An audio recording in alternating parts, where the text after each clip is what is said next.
Hi, everybody. It's Miss Viviano again, and we are back for another amazing week of learning at home. And this week we're going to shift our reading. We've been reading amazing fiction books to you with make believe adventures and all that good stuff. But now we're going to take into nonfiction. We are going to read an informational text, and we're going to learn how to pull from it and be amazing writers and learn a different kind of writing too.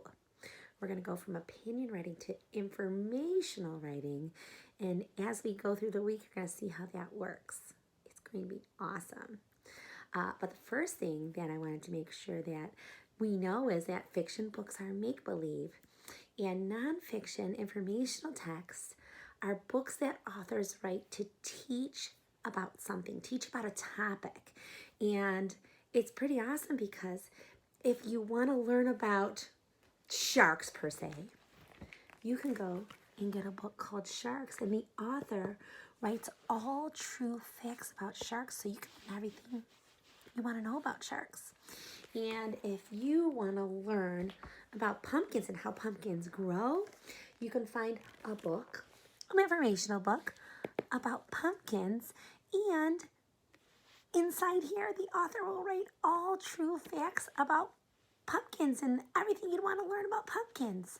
So this week, as we read, our focus is going to be really reading an informational text and understanding what the author's trying to teach us. And then also doing our own informational writing too, which is going to be amazing. All right, everybody, let's get started. The informational book that we're reading this week is about frogs. If you take a look at the photograph and also read the title when you're reading an informational book, it really helps you identify what the topic is.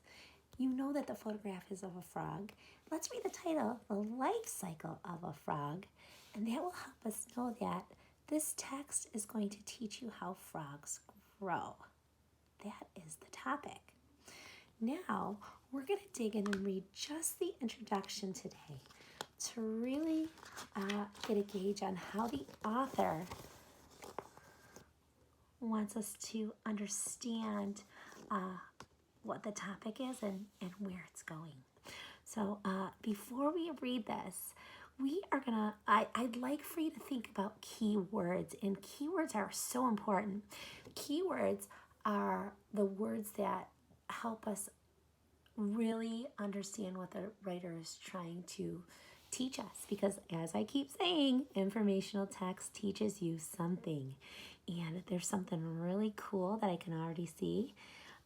These dark words are called bold-faced words, and that's something that an author does because they're important. So as we read the text and we think about those keywords, those important words that help us understand what we just read, I'm going to come back after we read it, and we're going to write those keywords down. We're going to use them later to do a little bit of writing. So let's get going. Introduction. All animals have a life cycle. First, animals begin life. Now, I love photographs. This photograph right here is of a penguin life cycle. First, you have the egg, and then the baby penguin hatches out of the egg, and as it grows into an adult, it grows up and it has babies in the life cycle. It lays eggs and it has babies, and the cycle goes over and over and over again.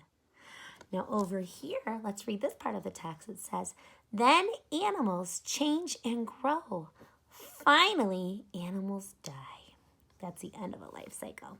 Now here's another photograph of another type of animal's life cycle. We have a baby kitten, and then we have a baby growing inside of mama's tummy of a cat, and then it's born into a kitten, and then the kitten grows into an adult, and the adult has a baby, and it goes over and over and over again. Now at the bottom, there's also a passage, or a little paragraph that says, a frog is an animal. A frog has a life cycle. Take a look at that. And what the author did is she included photographs of the frog life cycle right away. She's got the eggs, then that little line takes you to the tadpole because that's what happens as they grow. And then the tadpole goes all the way to an adult. All of these features are amazing and help us understand truly what the author is trying to tell us. And right now, if I had to think about the topic, let me go back and think about the keywords. I'm going to go back to those bold words first. Here she said all animals have a life cycle. So she had animals and life cycle as important words. I'm going to go with that. I think those are important words. And then down here, she said a frog is an animal. A frog has a life cycle. Now, this word's bold, and I think frog is important too. But another word that I really liked was the word change and grow. Those key words, change and grow, is really important when we talk about a life cycle.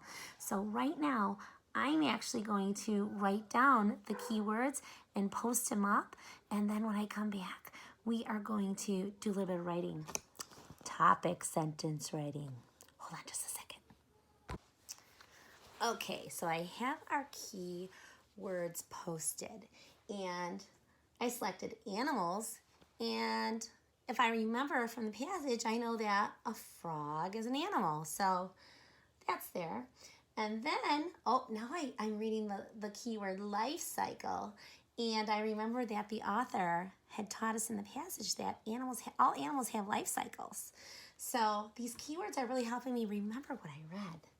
Here, I chose grow and change because I know that all animals grow and change. And I remember that was important from the text. And then here I wrote frog because we know that our topic is learning about a frog. So the first thing I'm going to do when I write today is think about what I want the title of my writing to be.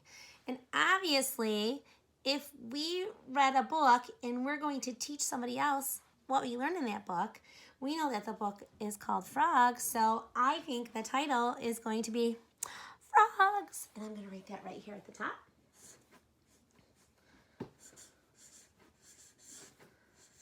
I know also that the best kind of informational writing has pictures. So I'm not the most amazing at drawing frogs, but I'm going to do the best that I can.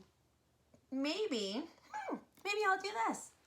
Maybe I'll draw the eggs like the author did in the photograph. And then those little dots, make them a little bit nicer. And then draw that tadpole because, again, we're learning about the frog life cycle. And then I'll do those dots again, and then we'll get to an adult frog. Now, remember, I'm doing my best when I'm sketching my photo. That's going to go with my title and my picture. So, let's see. It's more of a cartoony kind of frog, but it's an adult frog, which will be important when we learn later. So here's my title for my writing called Frogs. And then here's my picture because that's what you do, right? And then now I need to write a topic sentence. Now we know our topic's about frogs, but we need a good topic sentence to really start our writing off in the right direction. So I'm looking at animals. I know that's an important word, but that's not what I'm thinking about right now. Life cycle is really important. That's definitely the word that I want to have in my topic sentence. And then there's grow and change, which maybe I'll use that, but then there's also frog. But I want a good, strong, solid topic sentence, and I'm thinking that I'm going to use the word frog and the word life cycle. And I'm going to put them down here just so I know that's what I'm focusing on. And I'm going to keep my topic sentence simple. I'm going to write a frog has a life cycle. A frog has a life cycle. So that's my topic sentence. A frog. Here's my keyword. I could even put it on top of it if it would stick. Has a life cycle. Now, I can't really put that on top of it, but you can see how I used my keywords to really write a good, strong topic sentence for what I learned in that passage. Something that I want you to make sure that you always do when you're thinking about a topic sentence is to just make sure that it really conveys what the author or the information the author was trying to teach you and the information that you want to share with whoever you want to teach somebody something about. So at this point in the game, I'm going to leave this. So when you go to write today, you're going to actually take your keywords. You can take any of these keywords and write your title, draw a picture, and then write your topic sentence. And then tomorrow, when Mrs. Chill comes to read you, you're going to pick up and start learning about facts, true information. So good luck.